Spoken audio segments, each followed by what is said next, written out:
Good Lord, St. John, use your eyes. Let your left hand down a bit. Bit more. That's right. Now, come on. On. That's it. Straighten up. That's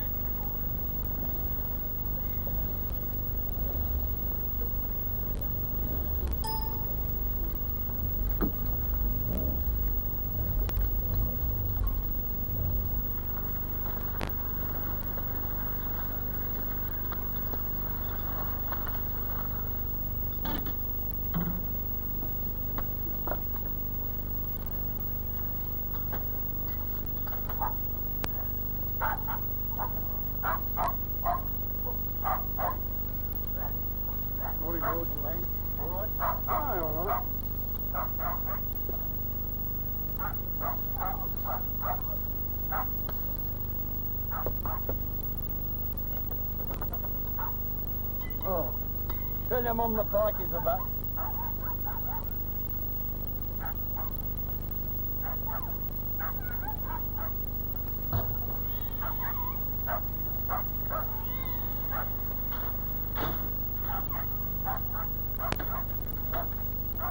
Look at them. Like a lot of animals. Gotcha!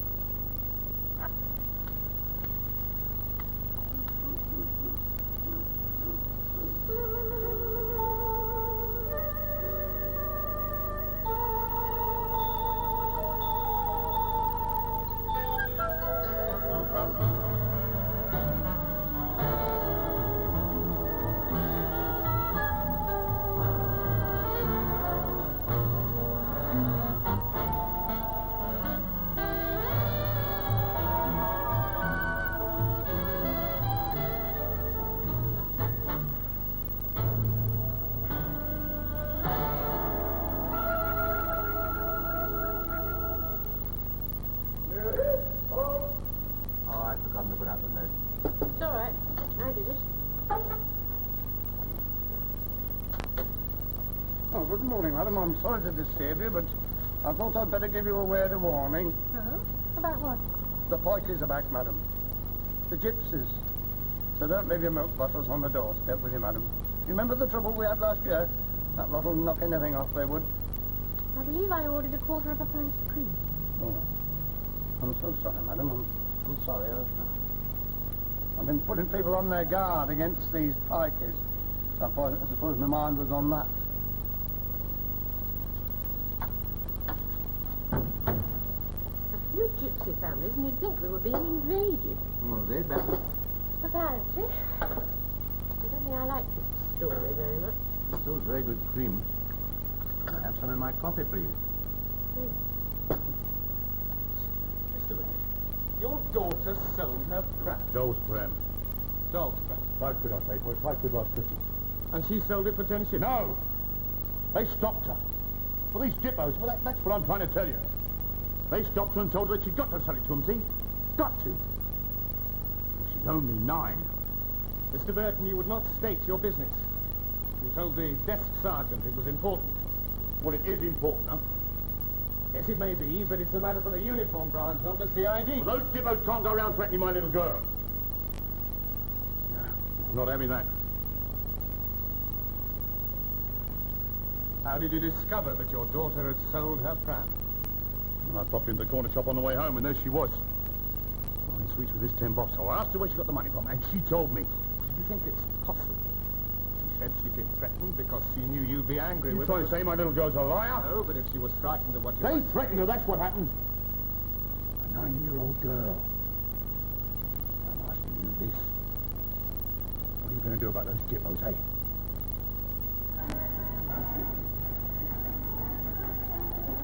Filth. The smell. Wally Baker lives near there. He was telling me about the stink. Like pigs, he said. You're right. They're worse than pigs. There were 2 of them outside the shop when I wanted to go in. They just stood there, staring at me. Wouldn't let me go by. Oh, it's like I was saying. Nobody's safe.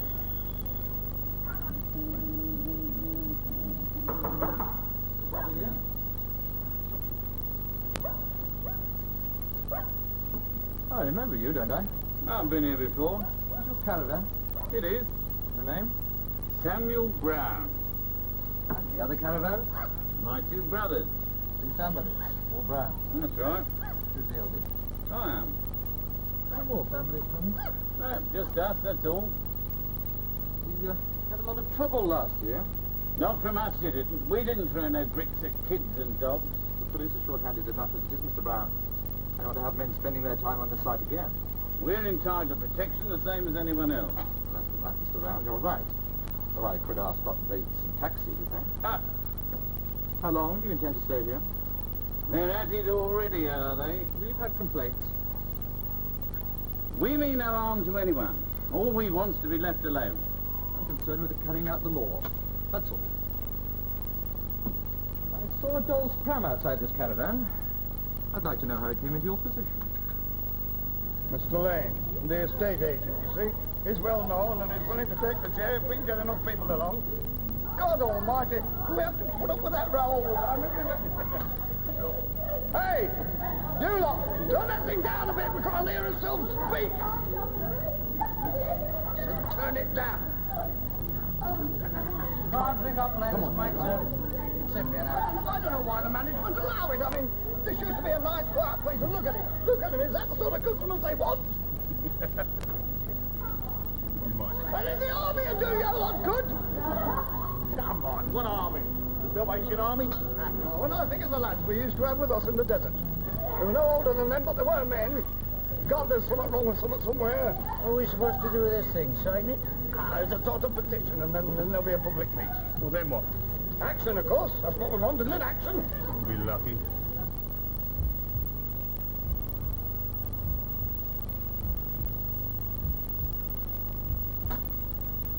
I've got to go out early in the morning.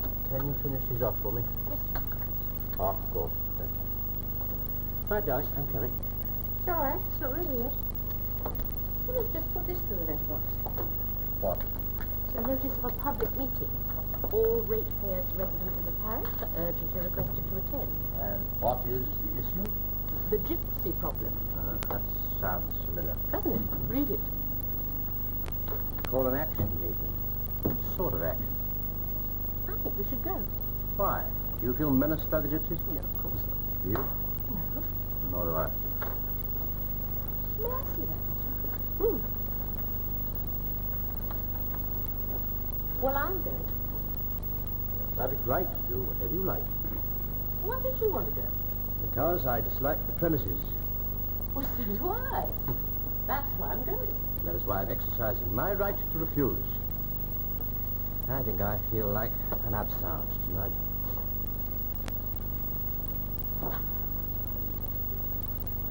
Doctor, Yes? I know it's not my business. I don't live in this district. But I'm sorry, I think you should go. Why? These gypsies, they want to move on, push somewhere out of sight. They're a minority group, easily identified because of the way they live. Yes, and then? Well, someone should be at this meeting who won't just run with the pack. I don't suppose I'm even free on the night in question. You are, Doctor? I've checked your diary. Nobody asked the gypsies to come. I didn't invite them. Did anyone here? They arrive.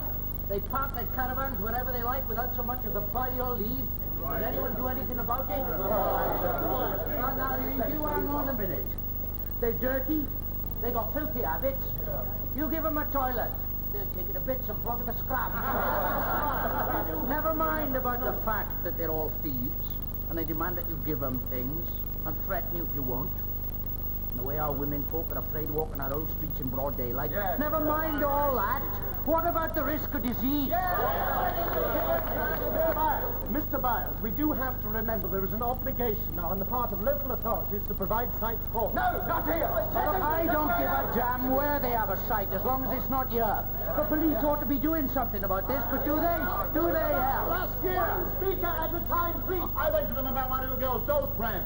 And they tried to tell me they're quite satisfied, that she sold it to some snotty-nosed little gypsy villain of her own free will. And when I told them she'd been threatened, they wouldn't listen. Wouldn't listen at all. All the trouble we had last year. And what came of it? What happened, eh? The police got up the duty rota to defend the gypsies. To defend the gypsies. Mr. Story, please. Yeah, what about the police defending us, eh? Well, they defend us. Well, they are us like a telephone. Why don't the police move them on, eh, then? Why don't they move them on? Now, look, please, quiet. Look, we can't all talk at once. Order, Mr. Chairman. Please. Now look, while we're on the subject of police, have any of you noticed that when you're in any sort of trouble... Byers, What? please, Dr. Hardy has a point of order. Now, I understand there is no such thing as a point of disorder, though it might be considered more appropriate. Is it in order, Mr. Chairman, for this meeting to refuse to accept the chairman's authority and to disregard his ruling? Thank you, Dr. Hardy. It is not in order. Now look, if this isn't going to turn... Quiet. If this isn't going to turn into a shambles, we must have only one speaker at a time. And no interruptions. Look, you've asked me to take the chair, so... Anyway, Mr. Byers, you have the floor. I finished. I won't say mate. Yeah, well, I'm not. I'm not bloody well started yet. Yes, Mr. Burton? What did you wish to say? Well, it's universal. That's what I mean to say. It's universal. I mean, it just doesn't happen here, you know. Oh, no, it happens everywhere. Everywhere. Now, I've never been abroad, and I've no wish to. I'm quite happy to stay here amongst my own people, as long as they are my own people. The chance of that gets smaller and smaller every year, am I right? Right, of course I'm right. However, my sister and her husband, they went on holiday abroad to Spain. Big deal. Not big deal, brother. But, well, maybe a few home truths, eh? All right, keep your shirt on. Because I remember them telling me, a couple of years ago it was, picture it, there they were, sitting on the beach enjoying themselves on a holiday they paid for. And along come these snotty-nosed little villains begging for money, pesetas or whatever they're called. Now here's your point. My sister and her husband, they've met some Spaniards. Oh, a very nice class of person, And they said to them, don't give them anything. Don't give them anything because they're no good. And do you know why they were no good? Because they were jippos. And I'm telling you this, that if the ruddy foreigners won't tolerate them, why the hell should we, eh? Why the hell should we?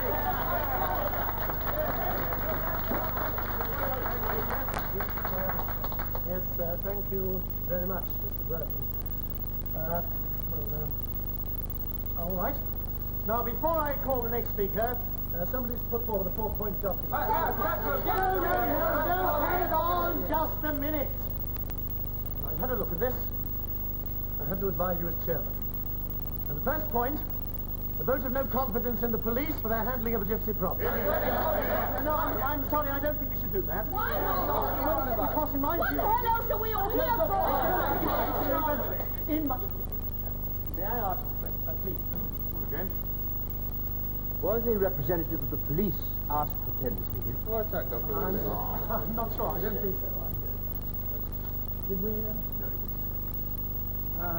No, apparently not.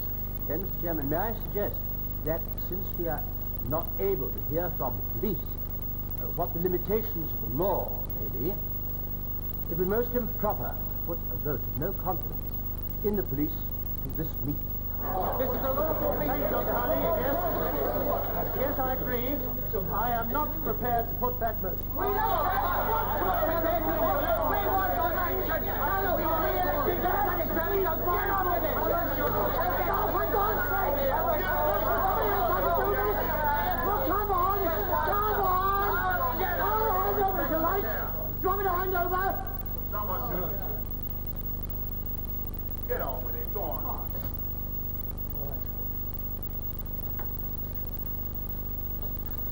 I've got the point 1.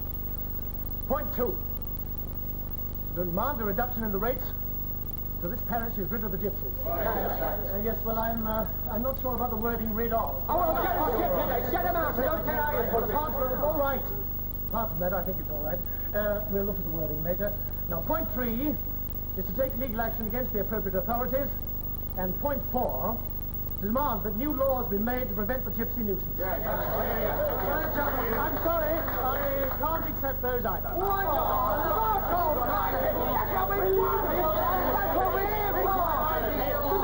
Look, I have already pointed out that the local authorities are under an obligation to provide sites. Where are these sites going to be? Well, the fact is they are, so to talk about legal action's ridiculous. It would be equally ridiculous for this meeting to demand that new laws be made. That's what we need. We all get rid of the gypsies. Reasonable body. Quiet, quiet, order, order. Mr. Hardy, quiet. Dr. Hardy, please.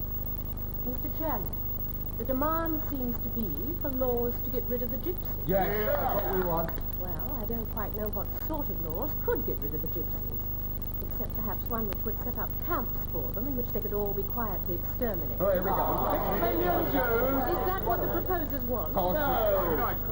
We are talking about a tiny minority who call themselves travellers and whom we call gypsies.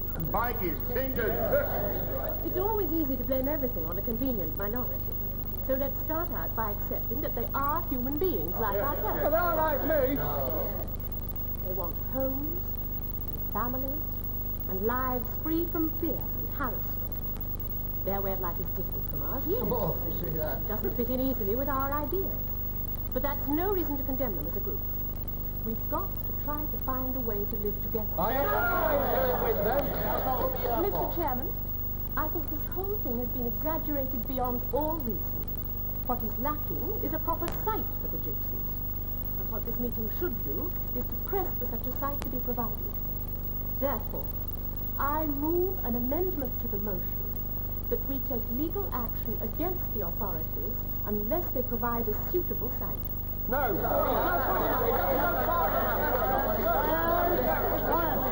Thank you, Dr. Hardy. Is there a seconder for the amendment? A seconder? If there's no seconder, then the amendment falls. Oh, I second. Seconded, Dr. Hardy. The amendment is now open to discussion. Come on, Len. Come on, Len. I'm sorry, Mr. Chairman. I'm sure that none of us here disagree with Mrs. Hardy, at least not in theory. And perhaps sometime in the future we could do like she says, but I'm a practical man.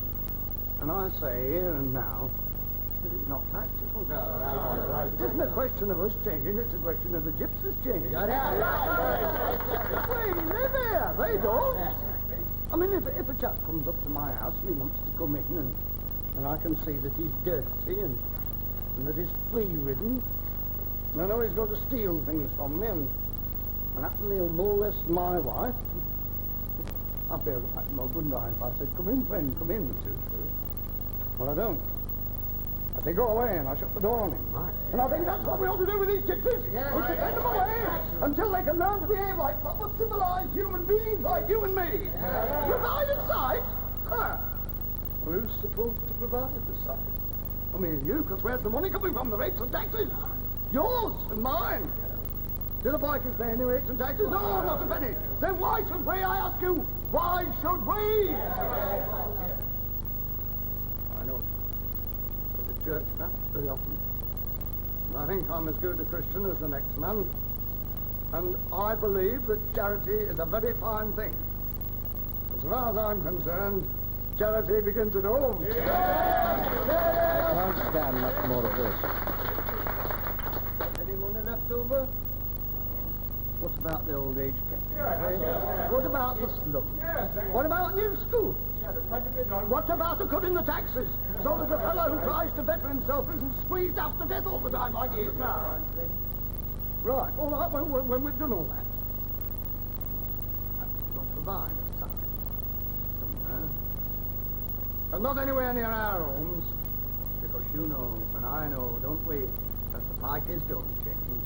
Oh, you give them a decent home, and what will they do? They do what they do now, they turn it into a pigsty! Let us be sensible. Whatever anyone may say, they are not like us.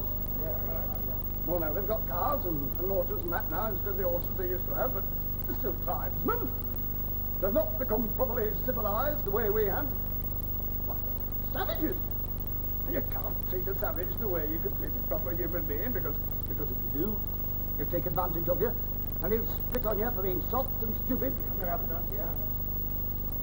And I'm going to say to you that Christ said, turn the other cheek.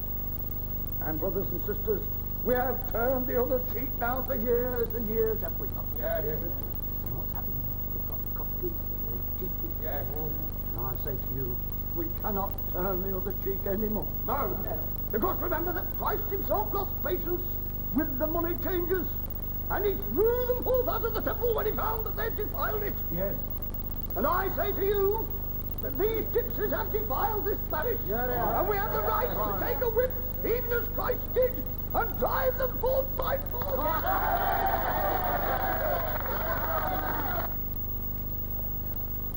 Oh, good morning, Doctor. Morning.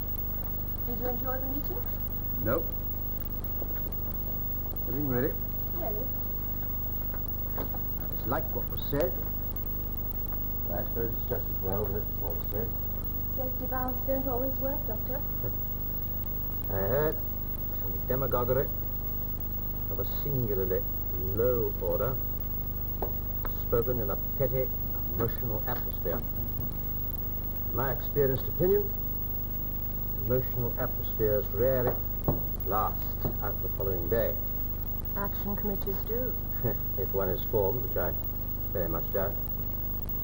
Yeah, the chairman seemed to be doing his best to stop them making fools of themselves. Talk. Talk, I tell you, that's all that was, just a lot of talk. A motion to reduce the rates. I thought we were going to get something done about it. It wasn't strong enough. We should have had a strong chairman. I don't know then. I thought after your speech... Yeah, it was great, Len, bloody great. Said it all, didn't it? Yeah, so what does he do then? Takes a vote on the rates and closes a meeting. Oh, well, maybe he means well, but he's no. He struck me as trying to put the mockers on it from the off. Yeah, another of them two-gooders, like that Hardy and his missus. All very well for them, isn't it? And them got the pikeys in their back garden, haven't they? Oh, we can see we're going to get no action from that lockout. You're right.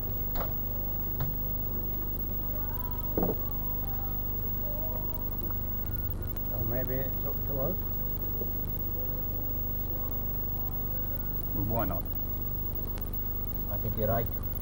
It's come like that. You need to be shown who's boss.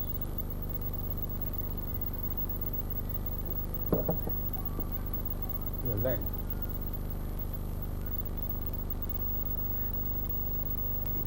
If we were to get some fellas together, you know what I mean? Sort of. Right. Hey? What about your two mates? Mike and Jack, yeah. Hey, look, you lot take the other side of the field. Yeah. And we'll tackle him from the road end. Gotcha. If the police and our people won't do anything about it, we'll have to.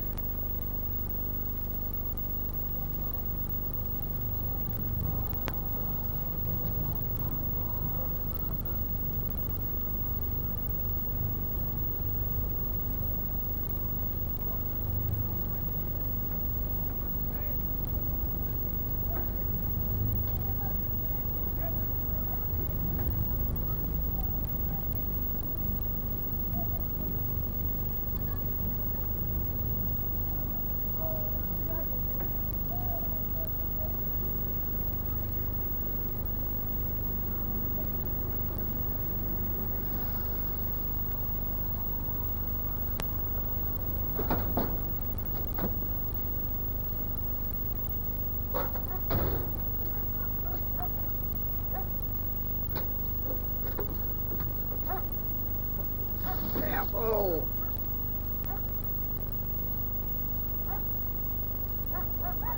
Come on, Don. Don!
Throw it, Tom! Throw it!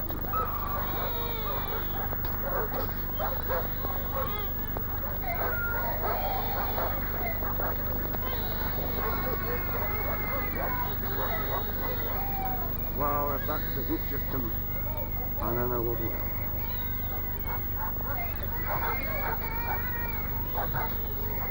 Come on.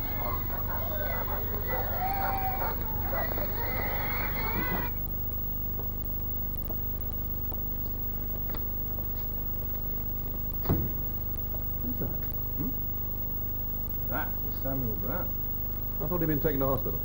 Yes, he was, but they discharged him. Right. Brown's coming.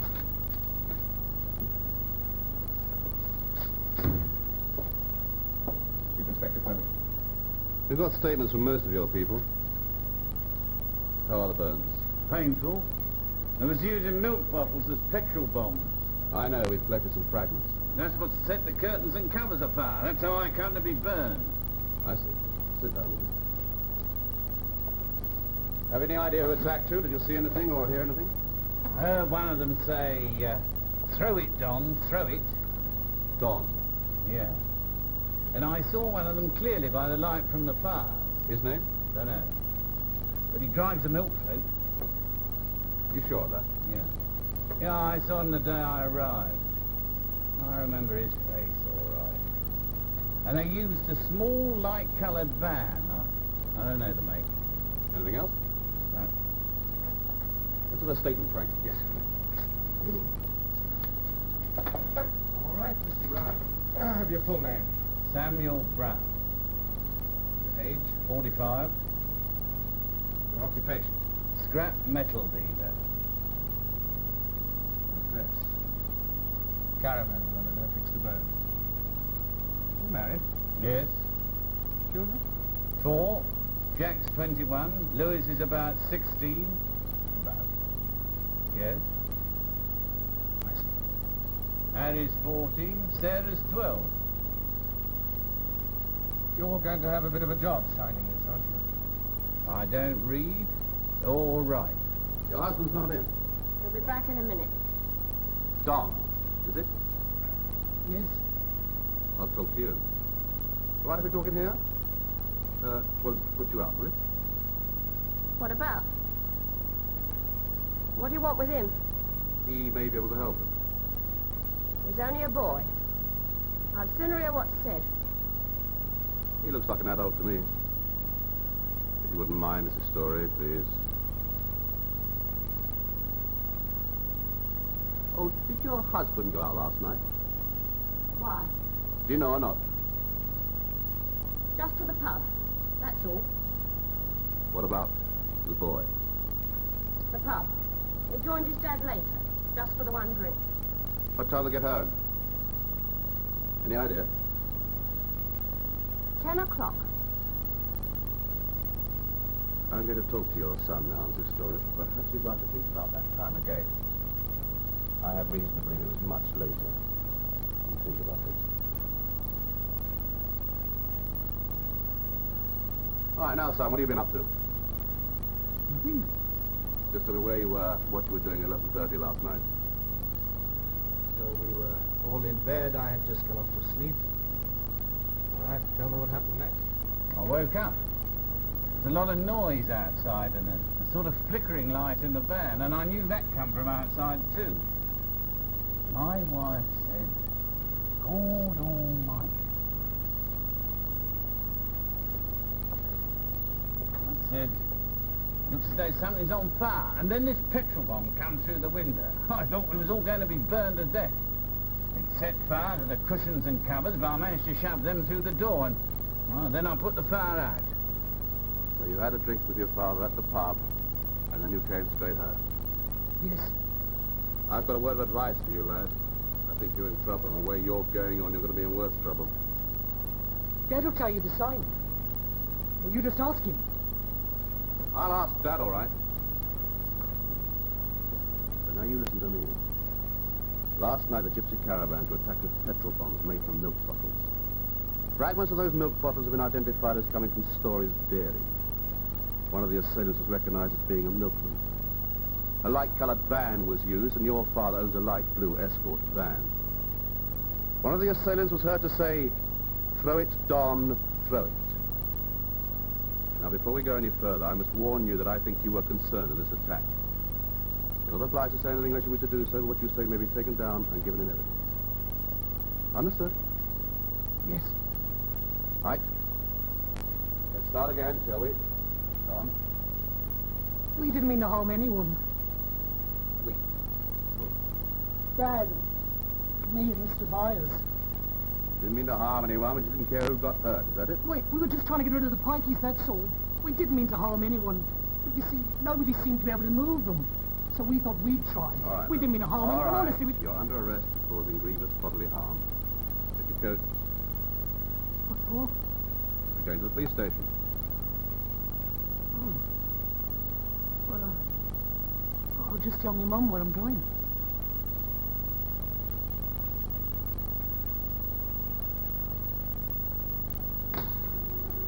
You come in. Thank you. Good evening, Miss Hardy. Oh, good evening, Mr. Coleman. I hope you won't mind by making an appointment for this time of night. Sure. Sherry, please. It was a matter I wanted to discuss informally. Oh, well, I'll leave you then. No, please. Oh, that's not necessary, is it, Coleman? It's informal. I wouldn't dream of it. Please don't let me disturb you. Well, do sit down, won't you? Thank you. What do you have to drink, Harry? Absinthe. Caravan, what do you want to ask me? Thank you. It concerns the attack on the Gypsy encampment. Oh, yes. 4 men were arrested and subsequently charged. Yes, I saw a notice of that, the committal proceedings in the local paper. Joe drew my attention to it. Yes, I was delighted to hear they'd been caught. I thought it was a dreadful business. Yes, well, I'm directly concerned in the matter. Really? I'm acting for the defendants. I see.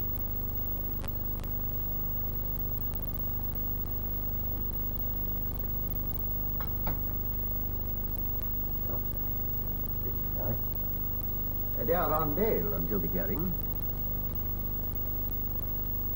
I'd like you to make a forensic report on the available evidence, Dr. Hardy. I'm afraid my commitments are rather heavy, Attorney.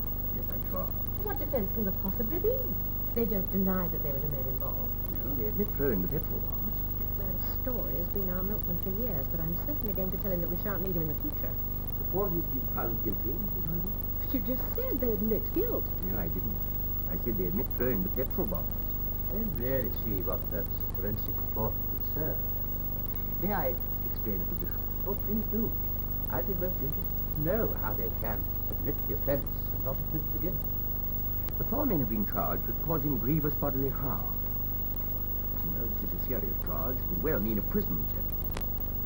The grievous bodily harm was caused, was it not? One of the gypsies was treated in a hospital for burns. That is so. Well, The defendants maintain that they didn't intend to cause injury of any kind. The attack was intended as a sort of demonstration only. But the injury to the gypsy was therefore caused accidentally. that makes therefore no difference legally. But do you believe them? Well, I believe them enough doesn't matter. If their contention could be established, it could follow that the charge should be reduced to a lesser one, such as some unlawful wounding, to which I would advise them to plead guilty. And what would they get for this lesser offence? It's hard to say.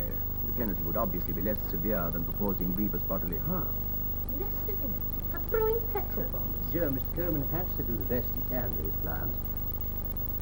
These men maintain that at no time did they intend causing physical injury to the gypsy. Exactly. To be frank, I've no idea whether a forensic report would be helpful to their case or not, but it's about the only course I can try, since there are no independent witnesses. Yes, I quite see that. So if you were to... As I said, I'm very busy, but there are plenty of good men you can call on. I would rather have your services, Dr. Hardy. We've worked together many times, and you've never let me down in the past. There's no question of my letting you down. An unfortunate phase, I apologize.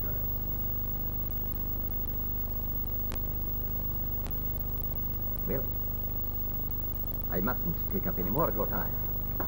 Thank you for your hospitality. I'm sorry. I can't handle every case. Of course. Doctor, I may have to apologize to you again, but let me put it this way. No one condones the actions of these men. I don't have to. And to be honest, apart from the young man who I feel was led on, I find I dislike the others with varying degrees of intensity. But my personal feelings are irrelevant. The whole basis of law lies in their right to be defended. I'm sorry, but I'm still too busy. Even these men are entitled to justice, Doctor. I seem to remember in the past hearing you speak about the sanctity of truth. I never expected to hear you deny anyone the search for the truth. So my services are at your disposal. My fee is nominal, 5 guineas.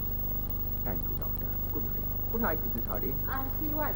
No, please don't go out. Good night.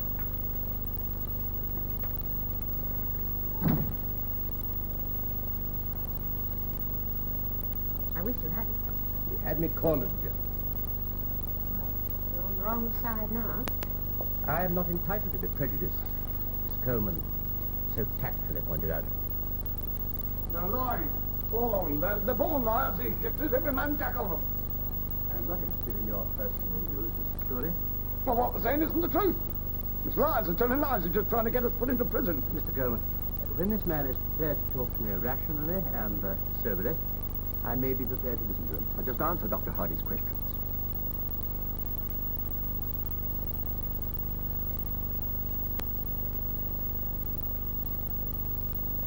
I'm sorry, Doctor. How many bottles did you throw? About 12. As far as you can remember, tell me whereabouts they landed.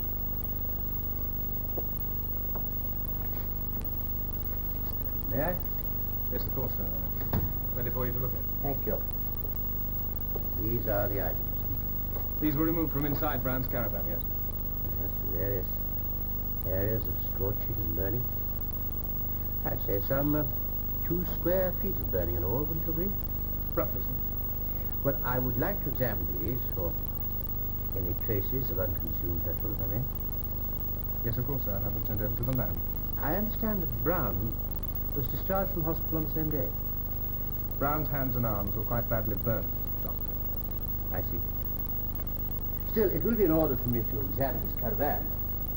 Yes, of course. What are they all doing out there? They're looking around. Brown, just 1 or 2 small points. Now, as I understand the situation, you were able to extinguish the fire with some speed. Well, we had to, or we'd all have been burned alive. Quite. Now, this bottle, which you say was shoved through the window, at the time, was the window open or closed? Well, open. I see. And where did it land? Hmm? Well, after the bottle came through the window. Oh, well, there. I see. On the seat. Yeah. Did you see it come through the window? No, everything suddenly went up in flames. With the explosion. Well, yes. we knew what they was doing. Yes. Now, so far, I've only examined 2 blankets and a pillow. Is there anything else? Yes, there was other blankets, curtains, carpets, lots of things. I see. Now, where are they now? Outside, no use to anyone. Here, on that pile of debris. Yeah. But I would like to examine them, if I may, or rather what remains of them. Sergeant, would you be so good as to ask Mr. Brown if he could sort out the various items for me? Yes, of course. Thank you, Brown. Right, Sergeant, let's get started, shall we? Ready? Window, first bit. Yes, there's fusing, blackening of the first bit. That's only to a limited extent.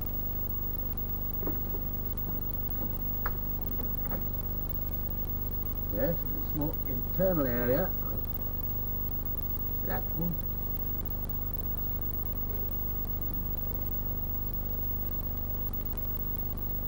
Right, ceiling.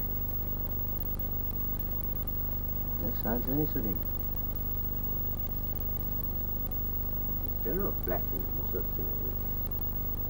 Very limited. Can I have the vacuum cleaner?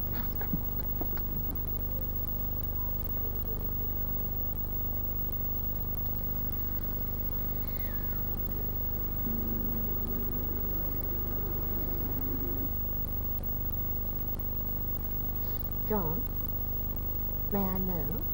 I don't know myself yet. Evidence is hard to rationalize. How? Well, I mean, various articles in the caravan. Found no traces of petrol. Is that so strange? Well, in this case, yes. See, the caravan was never really on fire. That's to say, not sufficiently to consume all the petrol. The area of sooting was very limited. What about all those other things that you brought back from the caravans? No sign of petrol either. Now, what I find strange is there are no fragments of glass from the exploded bottle. Well, presumably they cleaned the caravan out. Oh, yes, but still, the bottle exploded.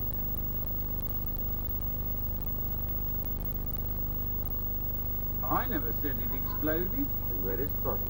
Well, here.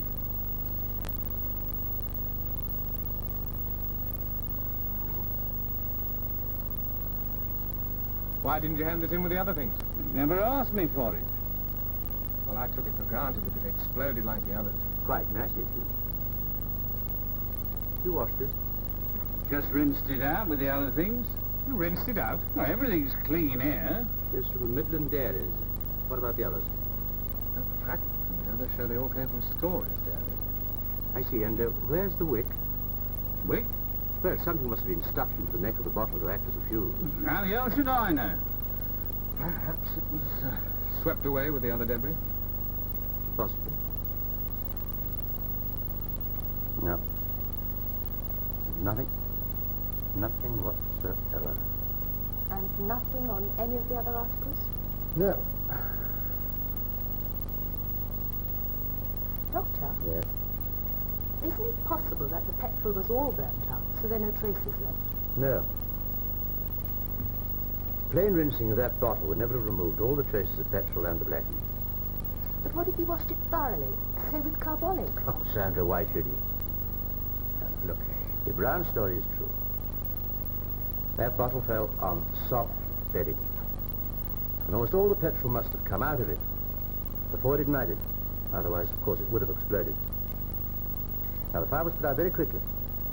So not only would there have been traces of petrol inside the bedding, but also there, in the bottle. There are none. And what happened? What did cause the fire? Well, I can give you my conclusion now.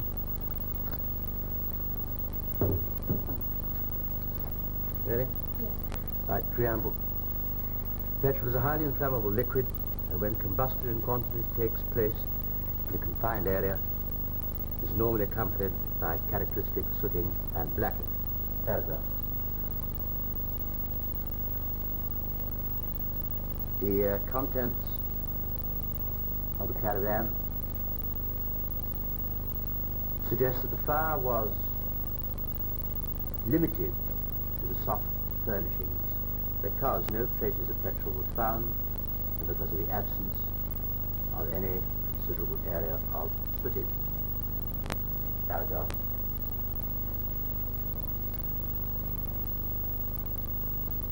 The presence of petrol in a bottle coming into the caravan in the manner suggested by Mr. Brown could not have eluded forensic detection. Conclusion. It is probable that petrol in the form of burning petrol drops came in through the window, fused the perspex, ignited the curtains, and subsequently the bedding. Oh, Sandra, in your opinion, is that an over- or understatement of the situation? No. Well, that should get them off all right. I'm concerned not with the desirability of the results, but with the scientific validity of the inquiry. Men like that don't deserve the truth. Let me say so, Sandra. That remark brings you close to a very dangerous doctrine indeed. Trouble is, Doctor, they break the rules whenever they feel like it, and use the rules when it's to their advantage. So you think the gypsies were lying? Well, the verifiable evidence points to certain conclusions. But why, John? Why should they? Joan, a small minority group has petrol bombs thrown at its property. It's only human. Seek revenge and exaggerate. Well, what do you think will happen then? I'd be very surprised if the charge of grievous bodily harm isn't dropped. A small group of gypsies is attacked with vicious weapons like petrol bombs, and the lights responsible... Yes, well, I know, but there was a fire inside the caravan, but the only rational explanation is it was caused by burning drops of petrol from some nearby bomb outside, coming in through the partially open window. You're sure about that? Well, yes, any traces of petrol inside the bottle would have been detected. I know how you feel. I can't hold up the facts. One of the facts is that Brown got burnt. Yes, and that probably happened outside the caravan where the real fire took place. Brown had stuck to the facts. Charge of grievous bodily harm might very well have held. So what will they do now?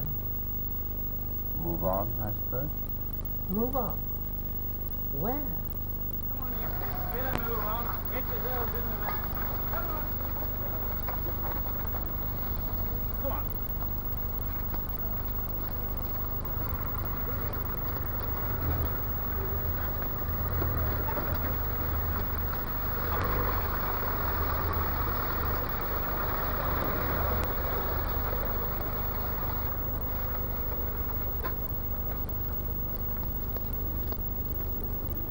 Well, you know what happens to you all lot now, don't you? They don't come back. You'll get a bloody sight worse next time. So keep away from me.